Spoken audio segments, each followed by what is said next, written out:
Yo quisiera plantear la posibilidad de que en esta ocasión nos pasemos un poco del horario. No sé si alguien tiene que salir de su casa, como cuando terminamos las reuniones. Normalmente, a veces muchos hermanos se apuran, entendemos, por llegar a sus hogares. La verdad es que quisiera que pudiésemos en esta ocasión, hermanos, terminar el verso 10 que nos toca en esta tarde, en esta noche en el estudio. Filipenses capítulo 3 verso 10. Es posible que no lo terminemos, pero la idea sería no cortarlo en dos reuniones, poder abarcar todo lo que el apóstol ahí quiere expresarnos. Y con la paciencia de ustedes yo voy a proceder a leer mis apuntes para no explayarnos tanto y poder ir avanzando en el conocimiento de este texto, que creemos, hermanos, es un ejemplo más de cómo el apóstol Pablo nos lleva a lo que hemos llamado la esencia de la vida cristiana. Y este es uno de los grandes textos de la palabra de Dios, ante el cual tenemos que reconocer nuestra debilidad para poder explicarlo, y todos tenemos que reconocer quizás el hecho de que nos sintamos lejos, muy distantes de estas realidades que el apóstol presenta ante nosotros, pero que a la vez nos anima. De hecho, desde el verso 10 que vamos a leer hasta el verso 17, el apóstol nos va a animar a esto que podemos llamar la gran meta, el gran objetivo del apóstol Pablo. En el verso 10 entonces, verso 9, perdón, vamos a leer, dice: y ser hallado en él, hablando del Señor, no teniendo mi propia justicia, que es por la ley, sino la que es por la fe de Cristo, la justicia que es de Dios por la fe, a fin de conocerle y el poder de su resurrección y la participación de sus padecimientos, llegando a ser semejante a él en su muerte, si en alguna manera llegase a la resurrección de entre los muertos. Vamos a leer el 12 también, aunque no lo vamos a considerar. Dice: no que lo haya alcanzado ya, ni que ya sea perfecto, sino que prosigo por ver si logro asir aquello para lo cual fui también asido por Cristo Jesús. Entonces el verso 10, a fin de conocerle, el poder de su resurrección, la participación de sus padecimientos, llegando a ser semejante a él en su gloria. Fuimos testigos, hermanos, la ocasión pasada, de cómo el apóstol Pablo ha considerado una verdadera basura, un estiércol, todas aquellas cualidades, logros religiosos que él en su tiempo en el judaísmo había logrado. Usando la ilustración del Señor ahí en el mercader que encuentra la perla preciosa, dijimos que en cierto modo también el apóstol Pablo encontró una perla mucho más preciosa, por lo cual debía y valía la pena dejarlo todo, venderlo todo, entregarlo todo. Por lo que el apóstol llama ahí en el verso 8 la excelencia del conocimiento de Cristo Jesús, mi Señor. Qué preciosas palabras usa el apóstol, tan personales. Mi Señor ha dicho: por amor del cual lo he perdido todo y lo tengo por basura para ganar a Cristo. Entonces Pablo plantea y nos ha dicho aquí estas ganancias tan maravillosas que también pueden ser realmente, hermanos, nuestras. En primer lugar, el conocimiento de Cristo Jesús. Él le ha llamado la excelencia, lo superabundante, lo inexpresable, lo inconmensurable, no tiene medida, la excelencia de ese conocimiento de Cristo Jesús, del cual en el verso 10 va a plantearlo como la gran meta y propósito de su vida.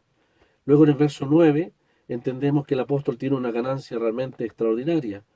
Es la justicia de Cristo. Aquí le llama el ser justificado en Cristo, ser hallado en Él, no en su propia justicia, en sus esfuerzos del judaísmo, sino la justicia que es por la fe de Cristo, por la fe que nace, ¿no es cierto?, la palabra de Dios, que nace del corazón de Dios, y por la palabra de Dios que es la base también de nuestra fe. Y en el verso 11 entonces está su gran meta, su gran objetivo.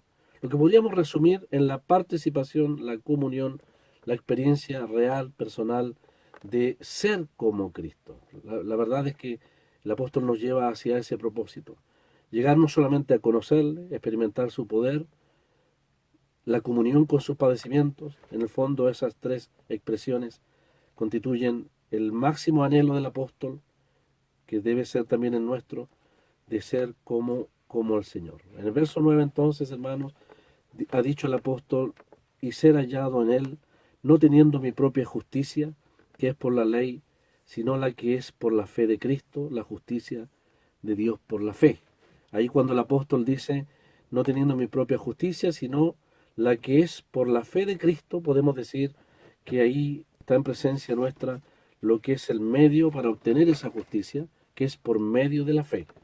La palabra ahí en realidad que se usa es por medio de la fe. Es la justicia, no de mis logros, sino por medio de la fe, dice, de Cristo. Por lo tanto, ahí tenemos el medio. Sabemos que la fe no salva en sí mismo, es el medio por el cual el alma, es el ejercicio del alma que confía plenamente en el mensaje bendito del Evangelio, cuyo tema esencial es Cristo crucificado, Cristo sepultado, Cristo resucitado, es la base de nuestra salvación y el pecador debe poner la fe en aquello. Cuando habla de la justicia que es de Dios, se refiere a que la justicia que se originó en el corazón de Dios, que salió del corazón de Dios, del interior, de la fuente de Dios mismo.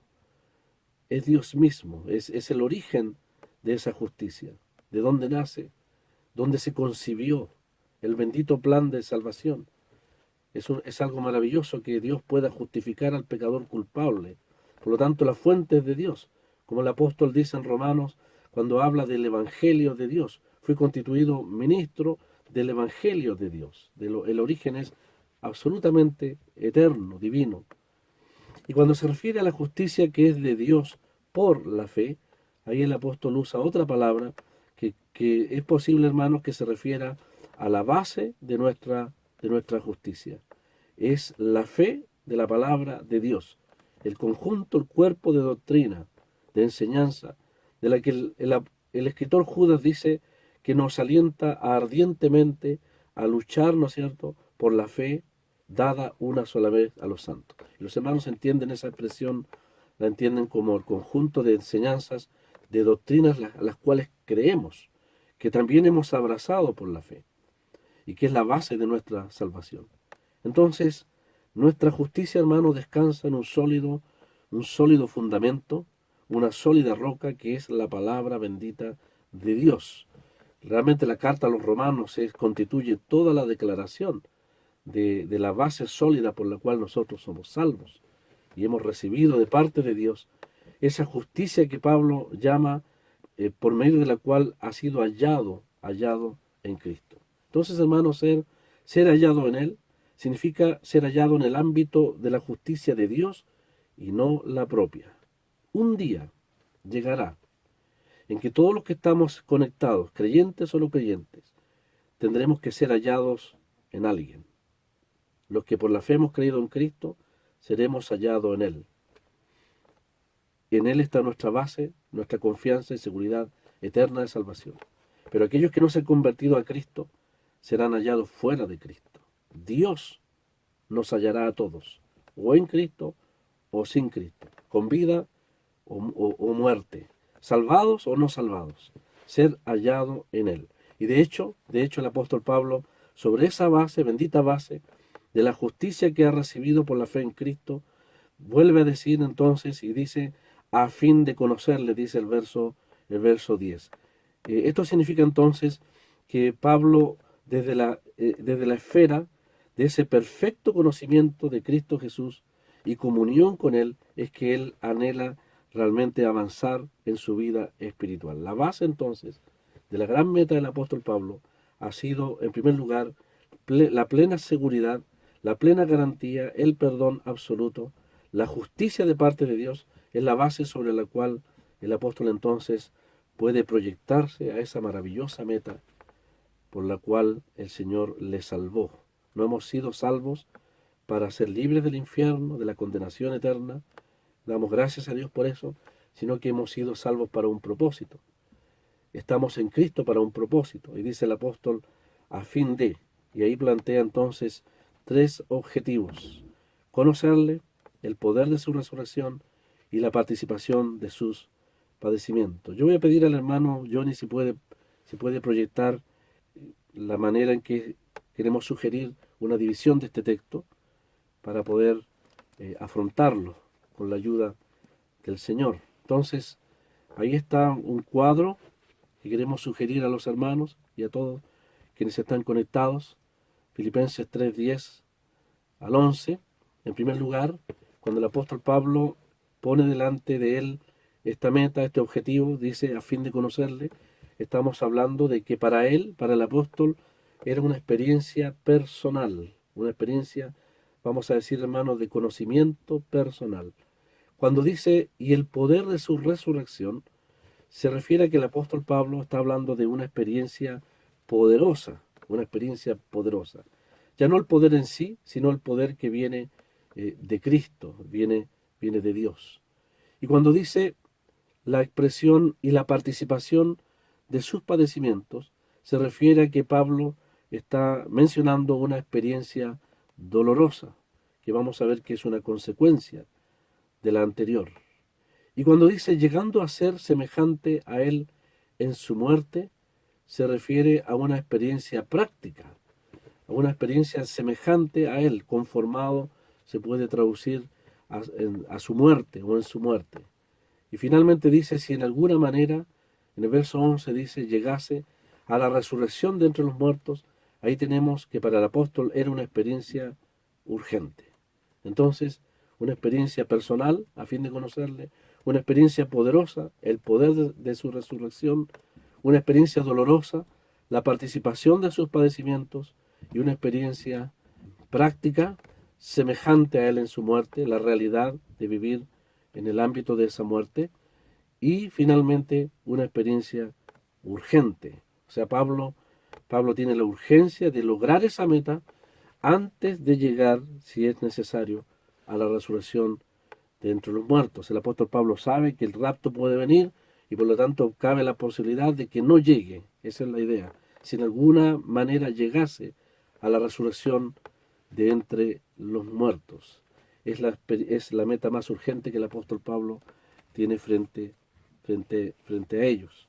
Vamos a ver entonces la primera, me permito leer entonces, hermanos, mis apuntes, quiera Dios que podamos terminar de aquí a las 9 un poco más.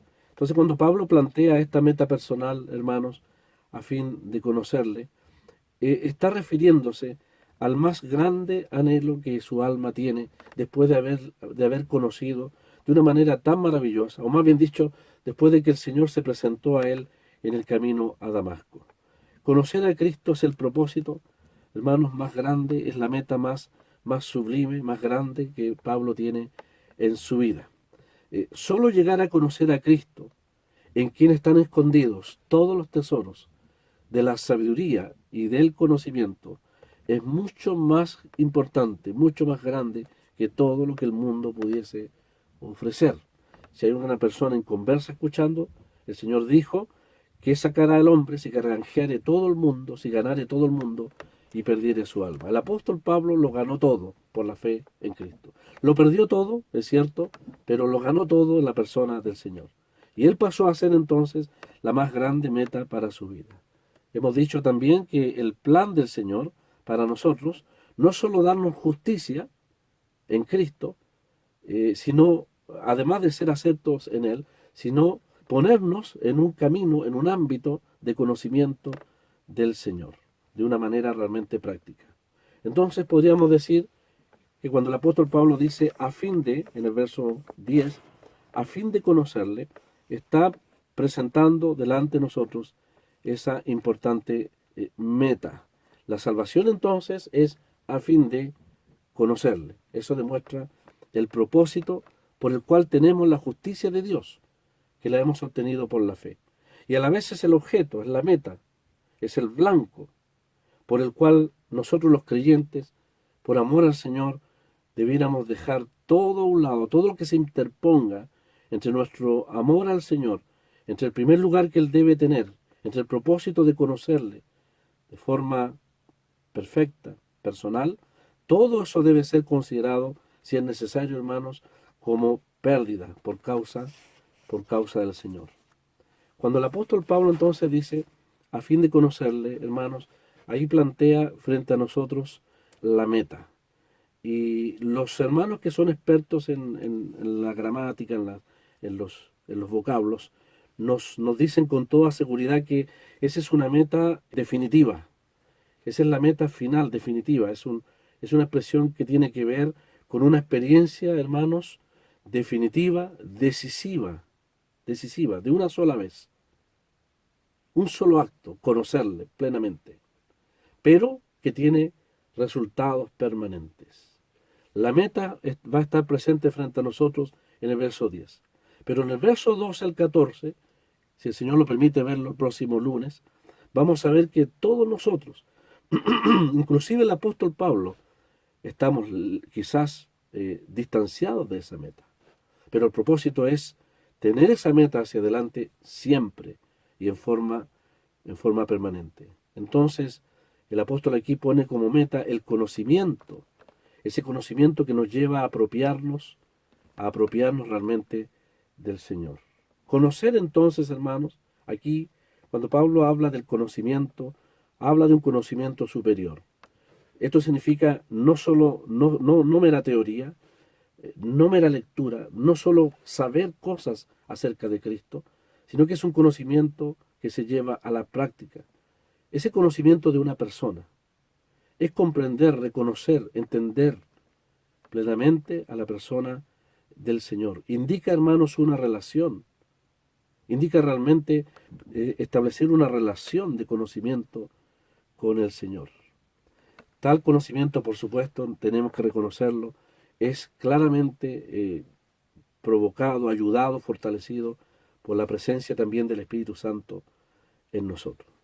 Entonces, una cosa es conocer acerca de Cristo por su palabra, y otra cosa es conocerlo de forma práctica, real, de vivir una experiencia de comunión, de intimidad con Él, no solo a través de la oración, a través de la palabra, a través de la obediencia con Él. El apóstol Pablo tuvo una experiencia muy especial con el Señor, claramente. Es cierto, a él se le apareció varias veces el Señor, contó con esa experiencia tan maravillosa, pero nosotros tenemos al Señor en nosotros, en la persona también del Espíritu Santo en nosotros. Así que somos llamados a un conocimiento experimental de la persona de Cristo. Entonces, esto de conocerle a Él hace posible que nosotros podamos vivir una vida, una experiencia en que Cristo realmente se manifieste no solamente en nosotros y a través de nosotros, con todos los resultados de bendición y provecho que significa para todos quienes nos rodean. Esa es la diferencia, hermanos, entre el cristianismo y las religiones humanas. Las religiones son un conjunto de doctrinas, ideas y credos a los cuales la mente se puede abrazar. El cristianismo es Cristo. El cristianismo parte de la base del conocimiento de la bendita persona del Salvador. Y es el principio de una permanente experiencia de comunión y conocimiento de aquel que es nuestro Salvador y que por supuesto debe ser reconocido también como nuestro Señor. Pablo entonces, frente a este conocimiento real, experimental, claramente ha considerado como basura todo lo que se interponga en el conocimiento de Cristo. De tal manera entonces que plantea esa meta delante de nosotros. Puede sacar nomás, hermano, la figura si quiere, para poder ver a los hermanos. Ahí en el verso 10 entonces, hermanos, el apóstol ha puesto la meta definitiva que él plantea frente a nosotros. En el verso 12 y 14 volvemos a decir que está la búsqueda y el proceso de esa meta, a la cual somos alentados a seguir de forma permanente. No se puede vivir sin una meta en la vida, sin un objetivo. Y ese objetivo debe ser el Señor. El Evangelio es importante, claro que es importante. El Señor nos envió a predicar el Evangelio. Una vida de santidad es importante. Y muchas otras metas espirituales. Pero parece que todas las metas, hermanos, lo digo con mucho cuidado, todas las metas del cristiano, todos los propósitos están subordinados a la más grande y superior meta que el apóstol Pablo presenta en este versículo 10. El conocerle implicará obedecerle, obviamente. Si significa predicar el Evangelio, claro. Si significa una vida de obediencia, lo haremos. Si significa sufrir por Cristo, es parte de esa meta de la cual nada debe desviarnos, nos señala aquí el apóstol. Aún nuestro amado Salvador también tuvo una meta delante de él, dice la carta a los Hebreos, el cual por el gozo puesto delante de él, dice, sufrió la cruz. Claro, la meta no era el conocimiento del Padre, nadie más en un pleno conocimiento del Padre que el Señor, como el Hijo de Dios. Pero su meta fue aquí en la tierra la obediencia al Padre, y fue el cumplir la obra que el Padre le había encomendado. Por lo tanto, Pablo presenta ante nosotros, hermanos, esta sublime y suprema meta que es realmente conocerle, a fin de conocerle. Quisiera el apóstol Pablo abrazar al Señor completamente en cuanto a conocimiento, definitivamente, pero sabe que tiene que ir tras ese logro, tras ese objetivo. ¿Qué le impulsa? ¿Qué va a hacer?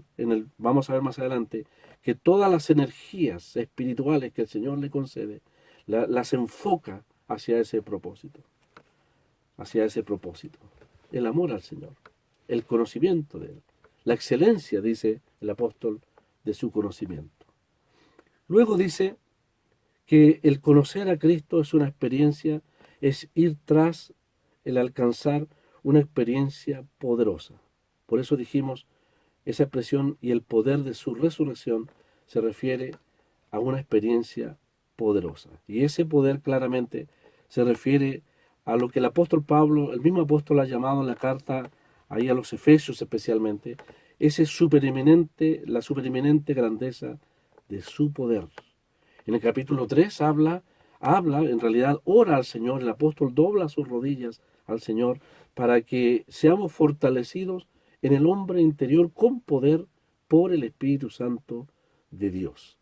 Pero claramente el apóstol presenta ahí, especialmente en la carta a los Efesios, capítulo 1, verso 19, que el hecho de que el Señor, nuestro amado Salvador, haya sido levantado de entre los muertos, fue la exhibición más grande y única en todo el universo del gran poder de Dios, resucitándole, levantándole de entre los muertos. Dice, esa grandeza, la supereminente grandeza de su poder, la cual operó en Cristo, resucitándole.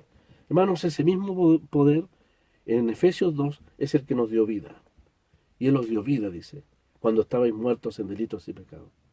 Por lo tanto, la vida cristiana, y voy a usar ese término moderno, es potenciada completamente por el poder sobrenatural que emana de Dios a través del Espíritu Santo y que infunde fuerza y vigor espiritual en el nuevo hombre que Dios ha creado en nosotros. Cuando el apóstol Pablo entonces está hablando de el poder de su resurrección, no está hablando de la resurrección de los muertos o la resurrección del cuerpo, sino que está hablando de nuestra identificación con Cristo, en el hecho de que estamos muertos con Él, pero hemos sido también resucitados con Él. Así lo dice la carta a los Romanos. Creo, hermanos, que en este texto, en todo momento, el apóstol Pablo está pensando en lo que él doctrinalmente menciona ahí en el capítulo 6 de Romanos, como aquello que llamamos nuestra identificación con Cristo. Por ejemplo, dice, así también vosotros consideraos muertos al pecado, pero vivos para Dios en Cristo Jesús, Señor nuestro. Si fuimos plantados, dice, juntamente con Él en la semejanza de su muerte, así también lo seremos en la de su resurrección. Claro, no está hablando solo del día de la resurrección. Este es un futuro inmediato. Es aquí en la tierra experimentar el poder de esa resurrección, de esa nueva vida. Por lo tanto, cuando el apóstol Pablo habla de este afán, ese propósito a fin de experimentar el poder de su resurrección, quiere decir vivir conforme al poder que brota de esa nueva vida que Cristo ha implantado en nosotros, que brota de la comunión íntima con el Señor, de la fuerza que el Espíritu Santo también produce en nosotros. el que nos fortalece con todo poder en el hombre interior. Para Dios es un hecho, y lo sabemos, yo sé que los hermanos lo han estudiado, es un hecho que estamos muertos con Cristo, hemos sido sepultados con Él, y Dios nos ve resucitados con Él. Ese es un hecho que nosotros debemos apropiarnos por la fe. No hay duda que el apóstol Pablo vivía en esa confianza. Dice, con Cristo juntamente estoy crucificado. Ya no vivo yo, ahí está la muerte, más vive Cristo en mí, ahí está el poder que infunde aliento a la nueva vida. Y lo que ahora vivo en la carne, dice, lo vivo en la fe, es decir, en la confianza de esta bendita verdad, en la fe del Hijo de Dios, el cual me amó y se entregó a sí mismo por mí. Entonces, para el creyente, resucitar con Cristo en una nueva vida es un hecho realmente glorioso. Bueno, no es asunto de, sabemos que no es asunto de experiencia, es decir, de sentimiento, sino que es un asunto de un hecho de parte de Dios. Es un hecho que afecta a nuestro entendimiento de lo que Dios ha hecho con nosotros en Cristo. Por lo cual la palabra de Dios apela a la fe, para que efectivamente el poder de esa nueva vida que Dios ha puesto en nosotros se manifieste. Ese poder que nos hace vencer el pecado, ese poder que nos hace vencer las tentaciones, soportar las pruebas. La vida cristiana es una vida sobrenatural. No se puede vivir en el poder de la carne. Hemos visto al principio de este capítulo 3 que no hay fuentes, no hay energía en nosotros, no hay nada moral ni espiritual de nuestro propio ser, del yo, de lo que somos nosotros, que pudiese ser algo realmente de ventaja en los asuntos espirituales. Ya no vivo yo, ha dicho el apóstol Pablo. Por lo tanto, el propósito de él es que se exprese la nueva vida creada en Cristo Jesús, en nosotros. Cristo, la realidad de su presencia, se expresa en nuestra vida. Que la presencia del Espíritu Santo sea el motor, la energía que nos lleve a desarrollar todo lo que tiene que ver nuestra vida espiritual. Por lo tanto, la experiencia del poder de su resurrección no está apuntando hacia el día en que Pablo necesariamente tenga que resucitar, sino al hecho de que él ya ha resucitado con Cristo. Él lo ha asumido por la fe. El mismo que nos ha exhortado en Romanos 6 a que nos consideremos así, a que lo tomemos como un hecho. Tenlo como un hecho, dice el apóstol. Asume lo que es así. Considera que es así, lo ha dicho repetidas veces. Estáis muertos, dice, pero resucitados para con Dios. Él mismo lo está llevando aquí a la práctica, en esta preciosa expresión que el apóstol aquí menciona para nosotros. Cuando el Señor ascendió a la diestra de Dios, desde la diestra de Dios, de la majestad de las alturas, Él es la fuente. No solo nos envió el Espíritu Santo, sino que Él mismo es la fuente, es un verdadero río de vida que inunda, que influye todas las áreas de nuestro ser. Y eso debe realmente expresarse en nuestro diario andar. Por lo tanto, la más grande meta del apóstol es conocerle plenamente y conocerle en el ámbito, en el poder de la resurrección. Ya no Saulo de Tarso, el Saulo religioso, que trataba con sus esfuerzos naturales y humanos lograr una meta religiosa. Ahora es el poder de otro, ahora es la fuerza de otro, ahora es la energía de otro, es de Cristo en él, de Cristo obrando en el ámbito, vuelvo a decirlo hermanos, de la nueva vida que el Señor creó en la persona de Pablo, ya no Saulo de Tarso, de Pablo, y claramente en usted y en mí también, desde el día de nuestra conversión. De tal manera, hermanos, que si nosotros somos ajenos o no es una realidad esta experiencia de poder, tendríamos que examinarnos profundamente para ver qué cosas en nuestra vida, en nuestros corazones, están impidiendo la manifestación plena de esa nueva vida, de ese poder en nosotros, el poder de Cristo, de la vida de Cristo, en nosotros y a través de nosotros, que nos permite realmente desarrollar una vida cristiana sobrenatural, como nos enseña la palabra de Dios. Y en tercer lugar, dice el apóstol, ya ha hablado de una experiencia personal, ha hablado de una experiencia poderosa y ahora habla de una experiencia dolorosa. Cuando dice a fin de experimentar, dice la participación o la comunión de sus padecimientos. Esta expresión realmente es maravillosa.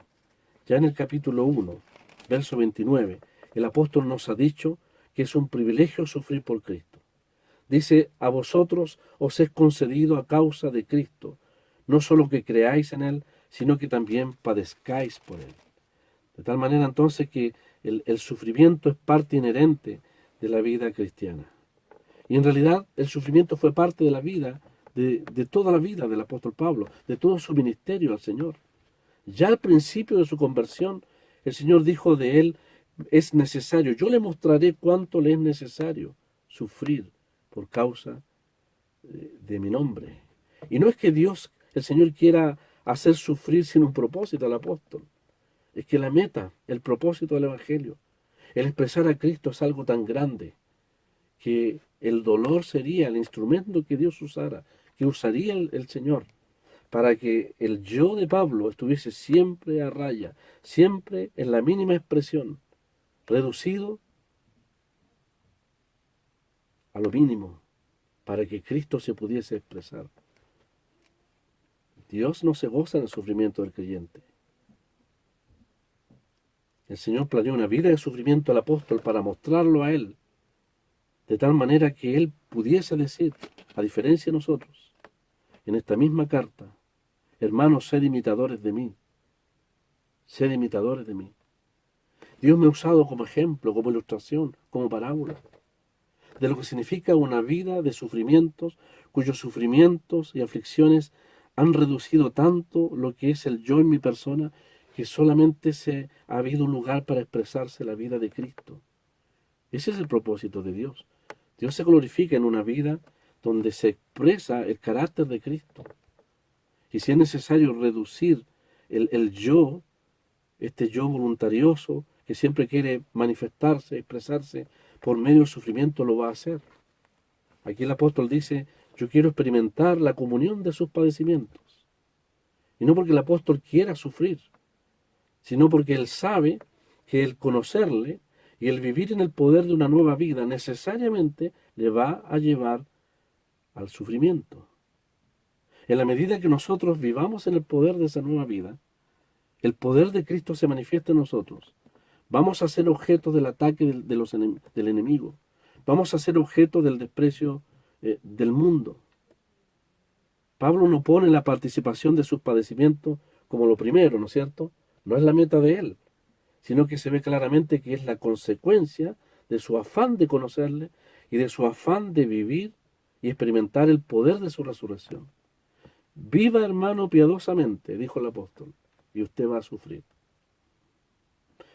Propóngase ser fiel, aún en el ámbito de la iglesia local, y usted va a sufrir. Propóngase cumplir la palabra de Dios y va a sufrir las consecuencias. Pero el apóstol Pablo dice que vale la pena sufrir, porque si eso significa conocerle más personalmente, realmente va a valer la pena. Es un hecho entonces que mientras más conozcamos el poder de esa resurrección, de esa nueva vida, más vamos a participar de sus padecimientos. Aquí hay un hecho realmente maravilloso, indescriptible. Yo no lo puedo explicar, pero es el hecho de que si Cristo es la cabeza del cuerpo y nosotros somos sus miembros, aquí el texto también nos quiere decir, y otros textos más del Nuevo Testamento, que Cristo participa. Eso es comunión, participar. Participa de los padecimientos de los miembros de su cuerpo, de los suyos. De tal manera que cada paso en la vida de resurrección del creyente, nos traerá, hermanos, algún dolor. No vamos a ser entendidos muchas veces por la gente, vamos a ser despreciados, separados de Él, vamos a ser sacados del círculo de intimidad del mundo, si usted va a estar en un círculo de intimidad con el Señor. Eso es padecer de los padecimientos de Cristo. Yo me acuerdo hace muchos años una joven universitaria, no voy a decir su nombre, pero es es la primera profesora del colegio en el sur de Chile. Aquí estudiando en Valparaíso, con lágrimas dijo, confesó que por causa del Señor todos sus compañeros lo habían dejado, abandonado a que se las arreglara ella sola, porque no querían una cristiana en el medio del grupo de estudio. Yo veía las lágrimas de esa joven y cómo el Señor la honró. Padecer por causa de Cristo, por vivir una vida de acuerdo a su voluntad, una vida de comunión con Él. Cada paso que tomemos en la vida que implique la comunión íntima con el Señor, vivir de acuerdo, agradable a Él, claramente va a traer una nueva forma de sufrimiento. Puede que los hombres no nos entiendan y realmente nos rechacen. Pero ese rechazamiento, eso que puede transformarse en persecución o tribulación, el apóstol llama a la participación, le llama la participación de sus padecimientos. El alma, el creyente que ama al Señor, no se va a amilanar, no se va a dejar amedrentar, ni intimidar por ese hecho, sino que al contrario lo va a considerar un privilegio, un privilegio. Porque si eso significa poder entrar en una relación de mayor intimidad con el Señor, volvemos a decirlo, vale la pena la experiencia del sufrimiento. El Señor tiene un consuelo especial para los que sufren, lo dijimos una vez, tiempo atrás. El Señor tiene un consuelo especial para aquellos que sufren por causa de Él. Y nunca los va a desamparar y dejar. Ellos experimentarán un consuelo mucho más dulce y mucho más profundo. De tal manera que al contrario podemos decir que una relación pobre con el Señor nos aleja, ¿no es cierto? Nos hace perder la posibilidad de experimentar más el corazón del Señor, más su consuelo en medio del dolor, en medio de la aflicción o en medio también de la oposición. Claramente se necesita la fuerza divina para poder sufrir. Por eso va primero el poder de su resurrección y luego la comunión o la participación de sus padecimientos. Solamente se puede sufrir por Cristo con la fuerza de Dios, sin que eso nos afecte. Pero por el poder de su resurrección, realmente el creyente puede vencer y triunfar sobre toda oposición, sobre toda persecución, sobre toda prueba que se plantee en contra de ese más anhelado propósito, que es conocerle. No hay tiempo para leer los textos, pero 2 Corintios 1:5 dice, abundan en nosotros las aflicciones de Cristo. En Colosenses 1:24 dice, sufro en mi carne lo que falta de las aflicciones de Cristo por su cuerpo que es la iglesia. Y en 1 Pedro 4:12, el apóstol Pedro también nos dice que somos participantes. Y fíjese bien la expresión, de los padecimientos de Cristo. No de mis sufrimientos, sino de los padecimientos de Cristo por causa de su pueblo. Ese es un hecho realmente maravilloso, inexplicable, que la cabeza que está en la gloria tenga conciencia al momento, instantánea, real, con el sufrimiento de cada uno de sus miembros aquí en la tierra. Ese gran misterio de la palabra de Dios. Pablo lo conoció camino a Damasco. Saulo, Saulo, ¿por qué me persigues?, le dijo al Señor. Y ese primer atisbo de esa bendita verdad de la cabeza y los miembros aquí en la tierra es la gran doctrina que el apóstol desarrolla en una de sus cartas, especialmente la carta a los Efesios. Una doctrina que no solo queda en el ámbito de lo teológico, sino es una doctrina que va al ámbito de lo práctico. ¿Por qué me persigues?, le dijo al Señor. En el sufrimiento de cada uno de aquellos que él arrastraba a los tribunales estaba el sufrimiento de Cristo, de su cuerpo. Y la cabeza, como nuestros miembros, ¿no es cierto?, nuestro cuerpo, tiene conciencia inmediata de los sufrimientos de cualquiera de sus miembros, del dolor de cualquiera de sus miembros. De tal manera, hermanos, que esto es realmente consolador, porque nosotros podemos confesar y decir que todos necesariamente sufrimos. Esta vida tiene muchos sufrimientos.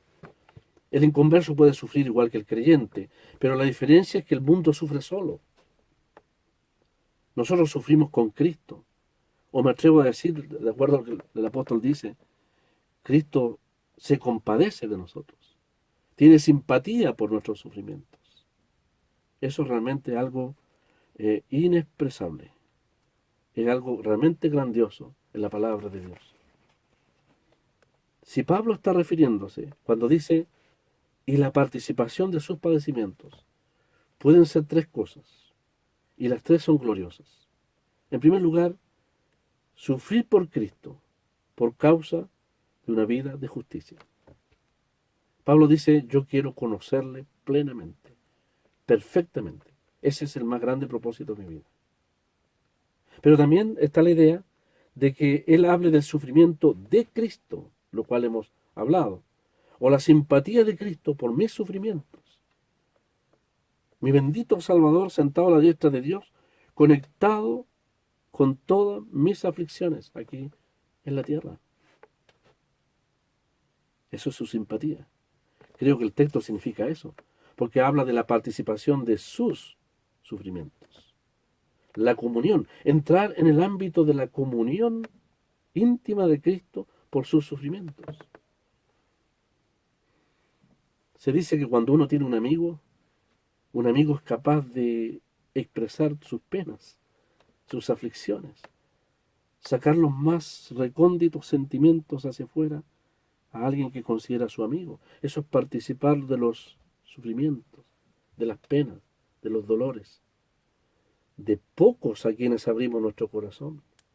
Pablo quiere entrar en ese círculo de intimidad con el Señor. Es posible que en tercer lugar se refiera a lo siguiente: el sufrir con Cristo por los sufrimientos de su pueblo. De tal manera que cuando oramos por nuestros hermanos enfermos, cuando oramos por los hermanos que sufren, que han sentido una partida, estamos entrando en el ámbito de comunión de los sufrimientos del Señor por cada uno de los que son de su pueblo. Precioso ámbito de intimidad, que el apóstol Pablo quiere agarrar, y esa es la palabra, asir plenamente, porque las tres expresiones significan eso. Yo quiero conocerle plenamente, cabalmente y de forma definitiva. Yo quiero vivir no una experiencia mediocre de victoria, sino una experiencia de verdadero poder, en el poder de esa resurrección que él experimentó, que yo puedo traducirlo en una vida de victoria, no a medias, dice Pablo, dice plenamente. Y si se trata de los sufrimientos de Cristo, de sufrir por causa de Cristo, o sufrir con Cristo por su pueblo, o de entender los sufrimientos de Cristo por su iglesia, yo también quiero entrar en ese ámbito, dice Pablo, de manera perfecta y cabal. Esa es la gran meta del apóstol. Pero luego, en el mismo capítulo 3, verso 10, dice que este afán, esta meta también es una experiencia práctica, llegando a ser semejante a él en su muerte. Hermanos, si hay alguien que tenga que hacer algo a las 9, ahora a las 9, no tenga ningún problema, desconéctese. Pero aquellos que quieren seguir unos 10 minutos más, puede quedarse para terminar, con la ayuda del Señor, las dos últimas expresiones y no cortar este precioso texto. Cuando Pablo dice, a fin de conocerle el poder de su resurrección y la participación de sus padecimientos, luego nos entrega esta cláusula extraordinaria cuando dice, llegando a ser semejante a él en su muerte. Podría traducirse, y hay muy buenas traducciones que dicen, en realidad siendo conformado a su muerte. Esa es la idea. La palabra semejante le quita fuerza. La idea aquí es no algo parecido, no un símil, no algo que se le parezca, sino una realidad. Eso significa. Por eso muchas Biblias, otras traducciones dicen, siendo conformado a su muerte. Que esta identificación con Cristo en su muerte, lo que doctrinalmente habla Pablo en Romanos 6, se exprese de manera real. No una filosofía, no un idealismo, no una teoría, no una imitación, sino una realidad que se exprese en una evidente vida cristiana de poder y de influencia sobre los demás. En realidad no es un cuarto resultado. Tendríamos que decir que la expresión llegando a ser semejante a él en su muerte es la principal condición para que las tres primeras se experimenten. Eso sugerimos, respetando, por supuesto, la aplicación que los hermanos puedan tener de este texto. En otras palabras, para que yo pueda conocerle, para que yo pueda experimentar el poder de su resurrección, para que pueda experimentar la comunión de sus padecimientos, tengo que dejarme ser conformado a su muerte. Nunca la muerte, la identificación con Cristo en su muerte, en la enseñanza doctrinal del apóstol Pablo, y creo que los hermanos que han estudiado la carta a los romanos y ampliamente las cartas, concordarán quizás conmigo en el sentido de que el apóstol Pablo siempre establece la base de todo lo que es su doctrina, la muerte. Cristo muerto por nuestros pecados, resucitado.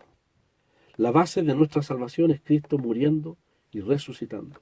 La base de nuestra santificación es identificándonos con la muerte, reconociendo nuestra incapacidad para que el poder de Dios sobre nosotros. La base de nuestra relación con Cristo, lo establece aquí, no es solamente sobre la muerte. La muerte no es la meta. La muerte es la base sobre la cual Dios puede obrar en nosotros. Por ejemplo, en el tema de la santificación, el apóstol dice, miserable de mí, ¿quién me liberará de este cuerpo de muerte? 21 veces repite ahí en Romanos 7 el yo y el mí. Nunca va a haber liberación del poder del pecado mientras busquemos la fuente en nosotros. Pablo lleva el tema al lugar de la muerte.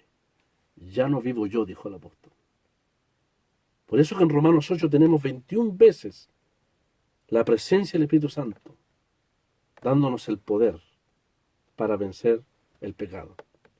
La verdadera fuerza de nuestra santificación.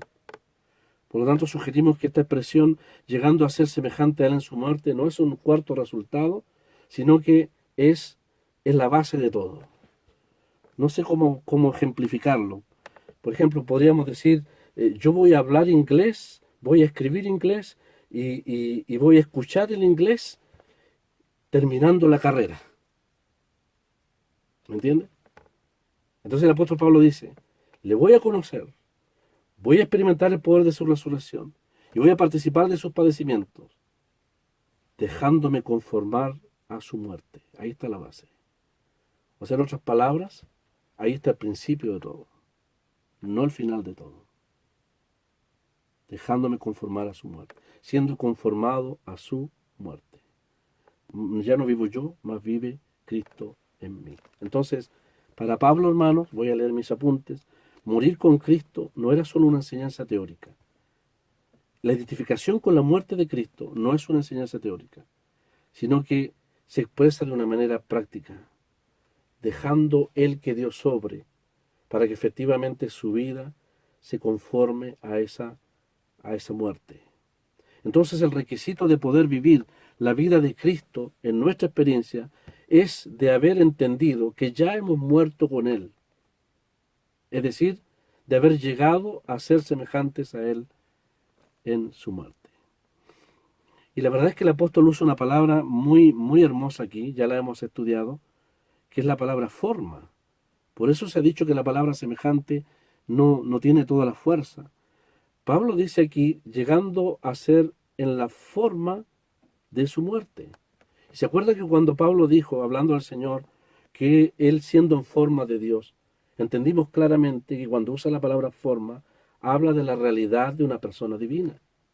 Cuando dice que Él tomó forma de siervo, no fue una apariencia, no fue una actuación. Él fue siervo, real y verdadero, no una ilusión, no una actuación. Por lo tanto, cuando el apóstol Pablo pone esta palabra, dice que nos dejemos conformar a la forma, a la realidad, dice, de Él en su muerte. A mí esto me deja tremendamente pequeño, insignificante, tremendamente responsable, porque me hace enfrentar la realidad de la vida cristiana. No una filosofía, lo decimos, no una teoría, no una imitación, no un concepto doctrinal solamente. Lo que Pablo ha dicho ahí de que los consideremos muertos al pecado, pero vivos para Dios. Lo que trata de poner en nuestro entendimiento, Pablo quiere que se exprese de una manera real. De tal manera que cuando el creyente entiende que ha muerto con Cristo y que Dios le ve nueva vida, lo primero que hace es ofrecer sus miembros no al pecado, sino a la justicia. Entiende que el pecado ya no es un amo que le gobierna, no tiene propósito de entregar nuestros miembros al pecado. Los ofrece al Señor. Me pongo de acuerdo con el punto de vista de que Dios tiene de mí en Cristo. Trato de ser consecuente con lo que Dios ha hecho en mí, como Dios me ve en Cristo. Por lo tanto, Pablo aquí dice que nosotros, nuestra responsabilidad, en realidad, es dejarnos, eso lo voy a leer así, eh, déjate conformar a la semejanza de su muerte. Porque la expresión no es algo que tú haces, sino es algo que otro hace. Lo hace el Espíritu, lo hace Dios mismo, para forjar esa realidad de muerte del yo, para que Cristo se exprese en todos los ámbitos de mi vida. Es como cuando el apóstol Pablo dice, sed lleno del Espíritu. No nos llenamos nosotros del Espíritu, nos dejamos llenar en la medida que dejamos obrar al Espíritu Santo en nuestra vida. Pablo está usando la misma forma acá, siendo conformado, dejando que Dios nos conforme a esa realidad de su muerte, de su muerte. Entonces, uno llega a ser semejante a Él en la muerte de Cristo al aceptar para mi propia vida, para mí mismo, el hecho, tómelo usted doctrinal, teológico, como sea, el hecho de que con Cristo estoy juntamente crucificado. Pero Dios no quiere que quede ahí, en un hecho meramente de estudio, que se exprese en una realidad. ¿Quién va a hacer eso? Lo hace el Señor.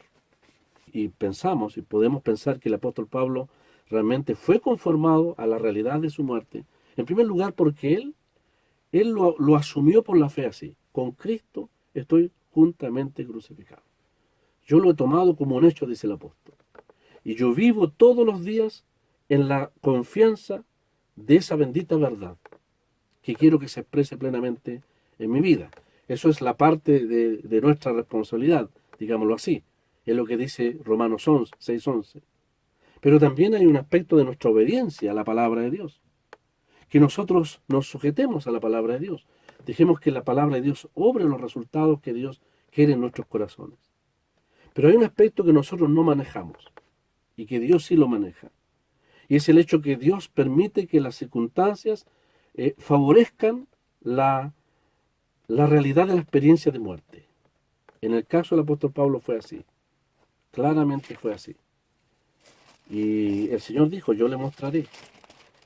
Yo lo voy a usar a él como ejemplo. Para todos los cristianos a través del mundo. Como ejemplo de lo que significa no solamente ser salvado sin méritos, sino que lo que significa expresar la vida cristiana sin la fuerza de la carne, sino como una obra de Dios. Dice el apóstol ahí, voy a leer en 2 Corintios 4:8, no lo busquen, lo voy a leer por causa del tiempo. El apóstol expresa la manera en que el Señor realmente obra en esas circunstancias con el propósito de conformarlo, forjarlo a la realidad de esa muerte. 2 Corintios 4:8 dice, estamos atribulados en todo, dice, más no angustiados, en apuros, más no desesperados, perseguidos, mas no desamparados, derribados, pero no destruidos, llevando en el cuerpo siempre por todas partes la muerte de Jesús, para que también la vida de Jesús se manifieste en nuestros cuerpos. Porque nosotros que vivimos, siempre estamos entregados a muerte por causa de Jesús, para que también la vida de Jesús se manifieste en nuestra carne mortal, de manera que la muerte actúe en nosotros y en vosotros la vida. Hermanos, nuestra responsabilidad es asumir por la fe el hecho de que Dios nos ha posicionado, nos ha plantado a la semejanza de su muerte. Hemos muerto y hemos sido resucitados con Él. Ese es el aspecto de mi fe, de mi entendimiento espiritual. Debo ser sumiso a que la palabra de Dios tenga su efecto en mi corazón. Pero si Dios suscita que las circunstancias de mi vida sean circunstancias dolorosas o aflicciones por causa de Cristo.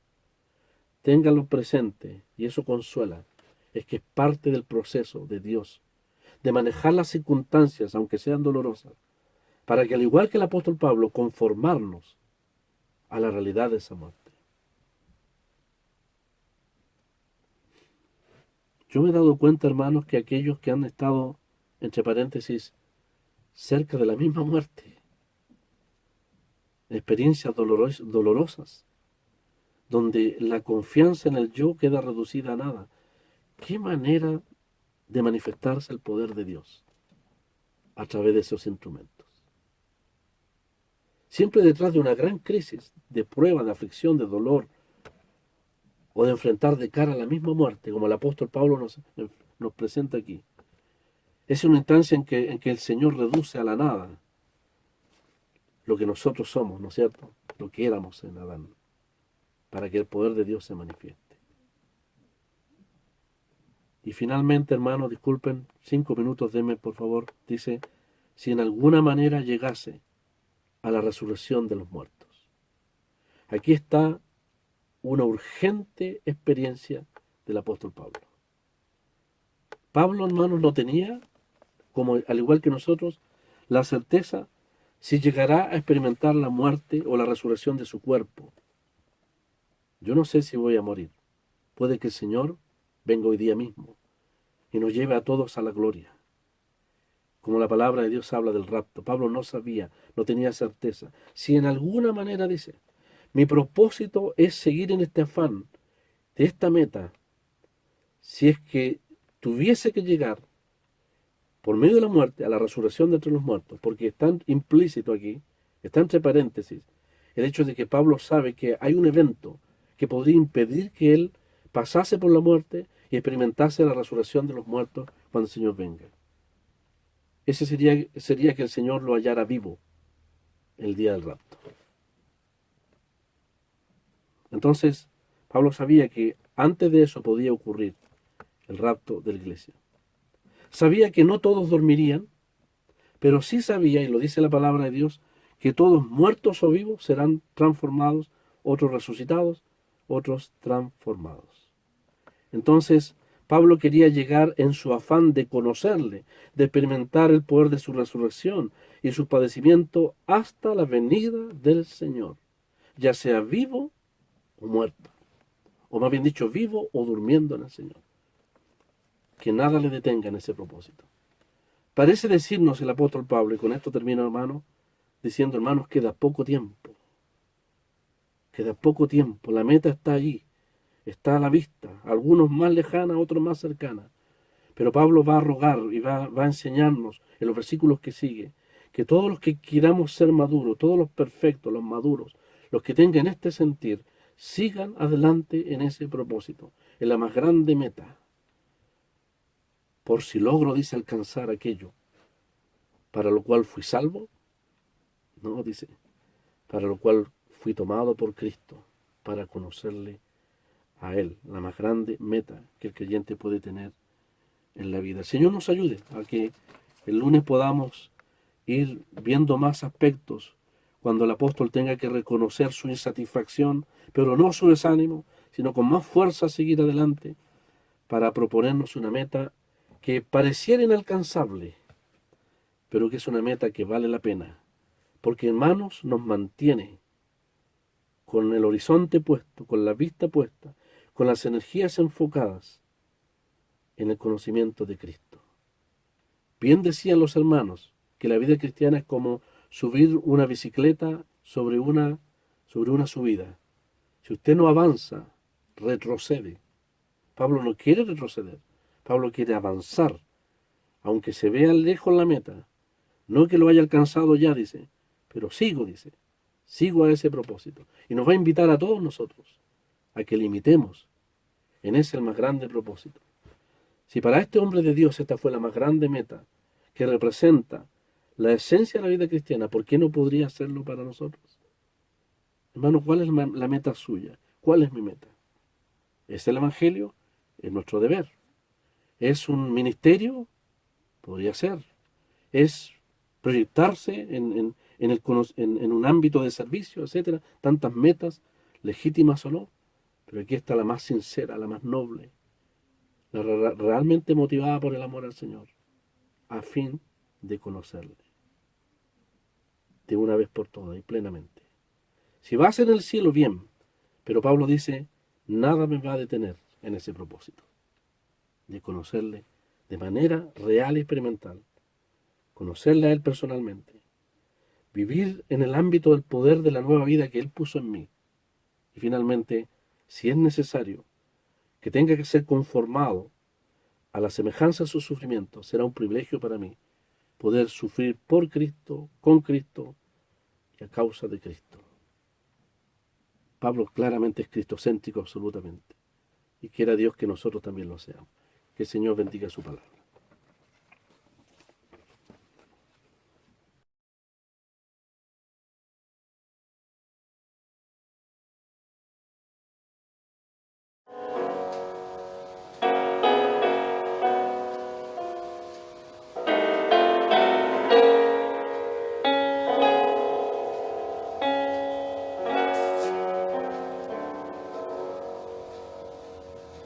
Oh, dime más de Jesucristo, el tema vuelve a repetir,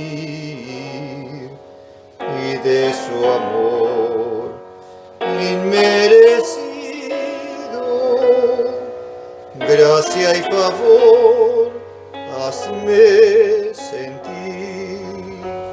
Oh, dime más, he menester de su sostén, de su poder, oh, de mi amado, dime más, hasta que en gloria vea su faz.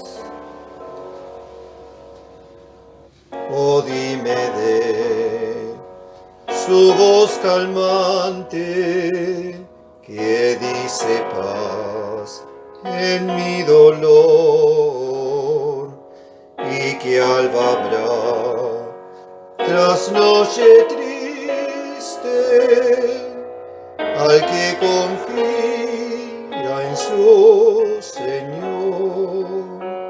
Oh, dime más, he menester de su sostén, de su poder, oh, de mi amado, dime más, hasta que en gloria vea su faz.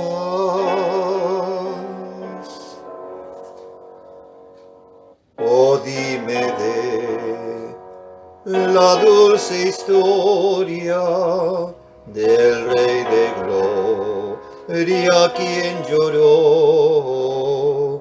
sus lágrimas de simpatía y hacia los tristes consoló.